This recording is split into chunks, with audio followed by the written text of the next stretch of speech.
नमस्कार, welcome to the channel. आयुष्याच्या या आध्यात्मिक प्रवासात तुमचं स्वागत आहे. तर आध्यात्मिक प्रवासाची सुरुवात करताना आधी आपल्याला काही रूल्सचं पालन करावं लागतं, नियमांचं पालन करावं लागतं. जसं सनातन धर्मामध्ये यम नियम आहेत जे पतंजली योग सूत्रात दिलेत. तसेच ख्रिश्चॅनिटीमध्ये गॉड्स 10 कमांडमेंट्स आहेत. बुद्धिझम मध्ये पण सेम रूल्स आहेत. इस्लाममध्ये सेम रूल्स आहेत. ऑलमोस्ट सगळ्या धर्मांमध्ये, पंथांमध्ये सेम रूल्स आहेत, सारखेच नियम आहेत. आणि त्यांना आपण रूल्स ऑफ नेचर म्हणू शकतो, निसर्गाचे नियम. निसर्गाने आपल्यासाठी काही नियम बांधून दिलेत आणि त्यांचं पालन करणं आपण गरजेचं आहे. तर साधना, मेडिटेशन किंवा कोणतीही आध्यात्मिक क्रिया सुरू करण्याच्या आधी काही नियमांचं आपल्याला पालन करावं लागतं. ते म्हणजे यम नियम. आपण सनातन धर्माविषयी बोलूया. आणि सनातन धर्मात आहेत यम नियम. यम नियम हे पतंजली योग सूत्रात दिलेत. तर आता पतंजली योग सूत्राबद्दल बोलूया. पतंजली योग सूत्राची एक स्टोरी. तर पतंजलींचा जन्म कसा झाला याची एक स्टोरी मी तुम्हाला सांगते. ही कथा आहे.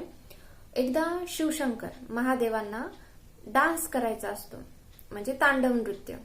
तर ते त्यांच्या नृत्यासाठी सर्व देवांना बोलवतात. त्यात ते ब्रह्मा आणि विष्णू यांना पण बोलवतात. तर विष्णू येतात त्यांच्या आदिशेषासोबत. आदिशेष म्हणजे पहिले नाग, पहिले साप, सापांचे देवता, ज्याच्यावर विष्णू शयन करतात, ज्याला आपण शेषनाग म्हणतो, राईट. तर काय होतं, महादेव नृत्य करत असतात आणि ते भावविभोर होऊन नाचत असतात. आणि ते बघून विष्णूंना असं होतं की आपण पण डान्स करावा, आपण पण नाचावं, म्हणून तेही नृत्य करायला सुरुवात करतात. आणि असं होतं की ती शिवजींसोबत नृत्य करताना विष्णूंचं शरीर फार जड होतं. इतकं जड होतं की आदिशेषाचा खाली जीव गुदमरायला लागतो. पण जसा तसा डान्स संपतो, नृत्य संपतं आणि हळूहळू विष्णूंचं जे वजन आहे ते कमी कमी होत जातं, शरीर हलकं हलकं होत जातं. आणि जेव्हा सगळं व्यवस्थित पार पडतं तेव्हा आदिशेष विष्णूंना विचारतात की असं काय झालं तुमच्यासोबत, आणि मला पण ते अनुभवायचंय आणि मला पण डान्स शिकायचंय, मला पण नृत्य शिकायचंय. तर तुम्ही मला परमिशन द्या की मी शिवजींकडे जाऊन नृत्य शिकू शकेल. तर विष्णू त्यांना परमिशन देतात की तू जा शिवजींकडे आणि तू त्यांच्याकडून तांडव नृत्य शिक म्हणून. तर ते शिवजींकडे जातात आणि शिवजी त्यांना म्हणतात की मी तुला नृत्य शिकवेन, पण त्याच्या आधी तुला माझं एक काम करावं लागेल. तर ते त्यांना म्हणतात की तुम्ही व्याकरणावर टीका करा, व्याकरणावर भाष्य करा. भाषेत व्याकरण फार गरजेचं असतं आणि संभाषणासाठी प्रॉपर व्याकरणाची गरज असते. सो आदिशेष त्यांना वचन देतात की ठीक आहे, मी जातो पृथ्वीवर म्हणून आणि व्याकरणावर भाष्य करतो. तर त्यांना पृथ्वीवर जन्म हवा असतो, पण पृथ्वीवर जन्म हवा म्हणजे त्यांना आई हवी. आणि मग कुणाच्या पोटी जन्म घ्यावा म्हणून ते किंवा आई शोधत असतात ते पृथ्वीवर. आणि पृथ्वीवरच एक गोनिका म्हणून ब्रह्मचारिणी असते, ती योगिनी असते आणि तिच्याकडे प्रचंड नॉलेज असतं, ज्ञान असतं. सो तिचं असं असतं की तिला कोणीतरी उत्तराधिकारी हवा असतो किंवा असा शिष्य असतो ज्याला ती ते ज्ञान दान करू शकेल आणि ती पुढच्या मार्गाला जाऊ शकेल. तर ती सूर्याला साक्षी मानून असं ओंजळीत पाणी घेते आणि ज्ञान असतं ते ती असं दान करणार असते. तर जेव्हा दान करायची वेळ येते ते पाणी, तेव्हा ती त्या पाण्यात बघते की त्या पाण्यात एक सापासारखा छोटासा जीव असतो आणि पुढे जाऊन तोच जीव असा माणसात परावर्तित होतो. जेव्हा ती ते असं ओंजळीतलं पाणी टाकते, दान करते, तिचं जे नॉलेज असतं, ते ज्ञान असतं, ते दान करते पृथ्वीवर, तेव्हा त्याच्यातून एक माणूस निर्माण होतो. ते म्हणजे पतंजली. तर पदचा अर्थ होतो जो पडलाय आणि अंजलीचा अर्थ होतो प्रार्थनेसाठी जोडलेले हात. कारण जेव्हा गोनिका असे हात जोडते आणि त्यात पाणी असतं, त्या पाण्यात पतंजली येऊन पडतात, म्हणून त्यांना पतंजली असं म्हटलं गेलं. तर पतंजली योगसूत्रात योगाबद्दल सांगतात की योग हा फक्त शारीरिक उन्नतीसाठी नाहीये. योग हा शारीरिक, मानसिक आणि आध्यात्मिक प्रगती सगळ्यासाठी आहे. योग म्हणजे काय?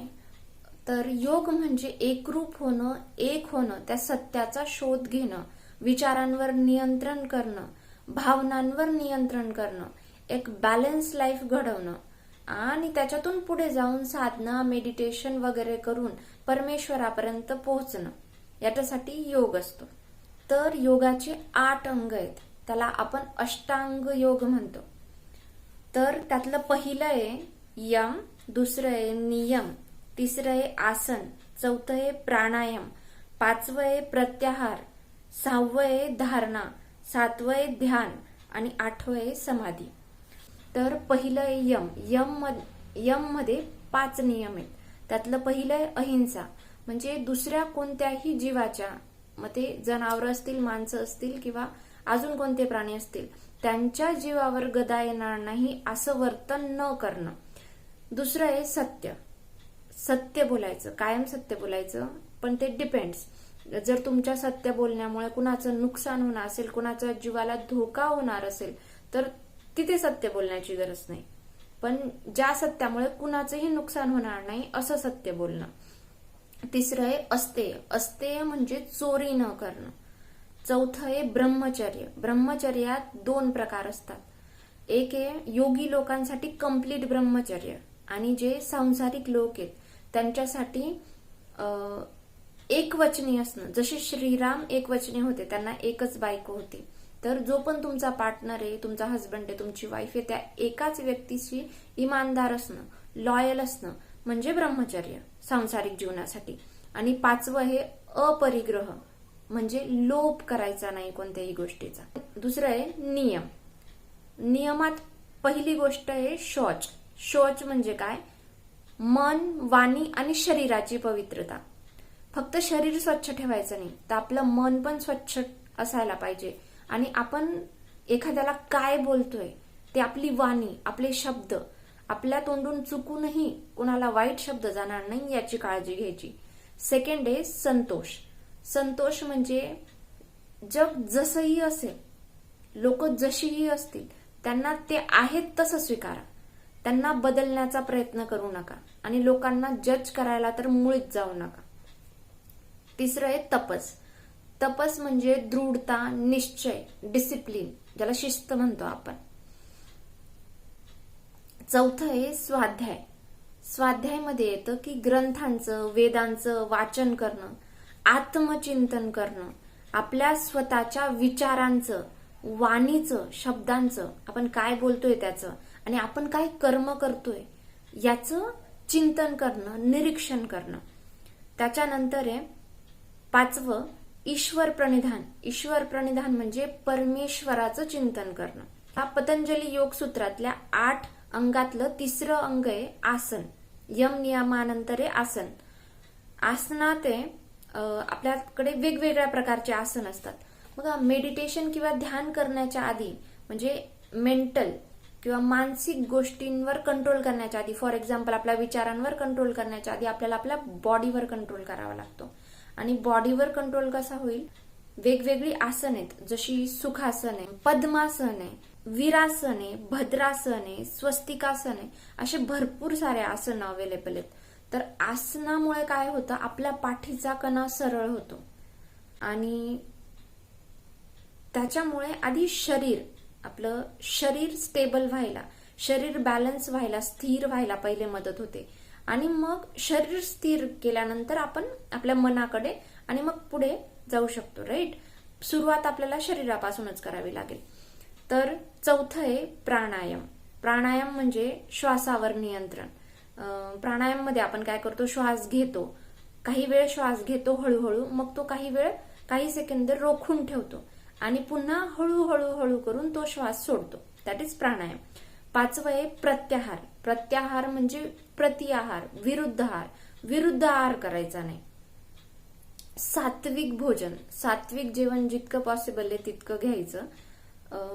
नॉनव्हेज खायचं नाही किंवा तामसिक जे अन्न असतं, फॉर एक्झाम्पल लसूण कांदा, ते खायचं नाही. त्याच्यामुळे खूप हेल्प होते. 6वं आहे धारणा. धारणा म्हणजे एकाग्रता, फोकस, कॉन्सन्ट्रेशन. भरपूर साऱ्या मेथड्स आहेत कॉन्सन्ट्रेट करायच्या. त्यातली एक म्हणजे त्राटक. आपण त्राटक करतो. एखाद्या दिव्याची वात किंवा एखाद्या भिंतीवर एखादा डॉट ठेवून त्याच्यावर पापणी न लावता त्याच्यावर आपण कॉन्सन्ट्रेट करून बघतो, कंटिन्यू बघत असतो. आणि मग आपल्या डोळ्यात पाणी यायला लागलं की आपण डोळे बंद करतो, पुन्हा आपण डोळे खोलतो आणि असं 10 मिनिट 15 मिनिट अर्धा तास, डिपेंड्स, प्रॅक्टिसवर डिपेंड आहे. असं केल्याने कॉन्सन्ट्रेशन, फोकस वाढतो. नंतर आहे ध्यान. ध्यान म्हणजे चिंतन करणं, मनन करणं. आपण जेव्हा ध्यान करत असतो, मेडिटेशन करत असतो, तेव्हा खूप सारे विचार आपल्या डोक्यात येत असतात. कधी कधी असं होतं 15-20 मिनिटं उलटून जातात आणि आपल्याला कळतं की तेव्हापासून आपण ध्यान करायचं सोडून विचारच करतोय. ठीक आहे, पण जेव्हा आपल्याला ते कळतं की आपण खूप विचार करतोय, तेव्हा त्या स्टेजला जाऊन पुन्हा एकदा त्या ब्लँक स्टेजला येणं. सगळे विचार बाजूला सारायचे. आले विचार, चाललेत. जेव्हा आपल्याला आठवलं तेव्हा पुन्हा ते सगळे विचार बाजूला करायचे आणि पुन्हा त्या फर्स्ट स्टेजवर यायचं. जितकं शक्य असतील तितके विचार दूर करण्याचा प्रयत्न करायचा. हे आपण ध्यानात करतो. आणि शेवटचं आहे समाधी. 8वं समाधी. समाधी म्हणजे सामंजस्यता, संपूर्णता आणि एकरूप होणं. समाधीत काय होतं माहिती का? माझ्या एक्सपिरियन्स वाईज सांगते. बॉडी फील होत नाही. प्रत्येकाचे अनुभव वेगळे वेगळे असतात. मेडिटेशनमध्ये, ध्यानात एक गोष्ट आहे की लाखो आणि कोट्यावधी लोकांचे कोट्यावधी अनुभव असू शकतात. फॉर एक्झाम्पल, आपल्याला आपलं शरीर फील नाही होत, इतकं हलका आपण होतो आणि संपूर्ण निसर्गात या आजूबाजूच्या वातावरणात आपण मिक्स होऊन जातो आणि आपलं अस्तित्वच राहत नाही. कधी कधी शरीर फार मोठं होतंय आपलं, असं मोठं होतं आणि नंतर फुटून जातं, काइंड ऑफ होतं. कधी कधी असं शरीर एकदम सूक्ष्म होऊन जातं. खाली आपल्याला असं थोडंसं आपलं अस्तित्व असं थोडंसं जाणवतं, अगदी छोटंसं जाणवतं. असे खूप सारे अनुभव येतात. तुम्ही मेडिटेशन करणार, प्रॅक्टिस करणार, तेव्हा हळूहळू तुम्हाला हे सगळे एक्सपिरियन्सेस येतील. सो माझी रिक्वेस्ट आहे तुम्हाला की सगळ्या यम नियमांचं पालन करा. त्याच्यानंतर आसनाची प्रॅक्टिस करा. दररोज पद्मासनमध्ये फॉर एक्झाम्पल आपण मांडी वाळून बसतो, तर तसं वेगवेगळे आसन, जे आसन तुम्हाला कम्फर्टेबल असेल त्या आसनात तुम्ही दररोज 5 मिनिट, 10 मिनिट, 15 मिनिट असे हळूहळू इन्क्रीज करून त्या आसनात बसण्याची प्रॅक्टिस करा आणि मग त्यानंतर मेडिटेशन स्टार्ट करा. दररोज 5 मिनिटापासून पण सुरुवात केली तरी भरपूर आहे. Thank you for watching. परमेश्वर तुम्हा सगळ्यांना सुखी, समाधानी आणि आनंदी ठेवो, हीच माझी परमेश्वराला प्रार्थना. थँक्यू. बाय.